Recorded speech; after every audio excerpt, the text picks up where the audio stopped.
بسم الله الرحمن الرحيم والنازعات غرقا والناشطات نشطا والسابحات سبحا فالسابقات سبقا فالمدبرات أمرا يوم ترجف الراجفة تتبعها الرادفة قلوب يومئذ واجفة أبصارها خاشعة يقولون أئنا لمردودون في الحافرة أئذا كنا عظاما نخرة قالوا تلك إذا قرة خاسرة فإنما هي زجرة واحدة فإذا هم بالساهرة هل أتاك حديث موسى إذ ناداه ربه بالوادي المقدس طوى اذهب إلى فرعون إنه طغى فقل هل لك إلى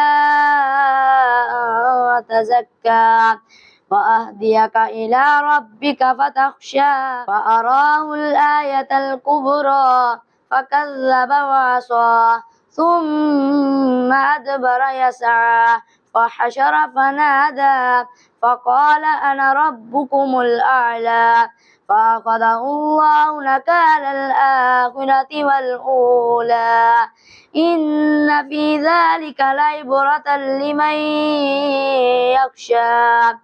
أأنتم أشد خلقا أم السماء بناها رفع سمكها فسواها وأغطش ليلها وأخرج ضحاها والأرض بعد ذلك دحاها أخرج منها ماءها ومرعاها والجبال أرساها متاعا لكم ولأنعامكم فإذا جاءت الطامة الكبرى يوم يتذكر الإنسان ما سعى وبرزت الجحيم لمن يرى فأما ما طغى وآثر الحياة الدنيا فإن الجحيم هي المأوى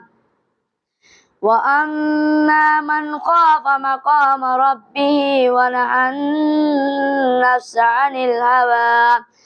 فإن الجنة هي المأوى يسألونك عن الساعة أيان مرساها فيما أنت من ذكراها إلى ربك منتهاها إنما أنت منذر من يخشاها كأنهم يوم يرونها لم يلبثوا إلا عشية أو ضحاها صدق الله العظيم.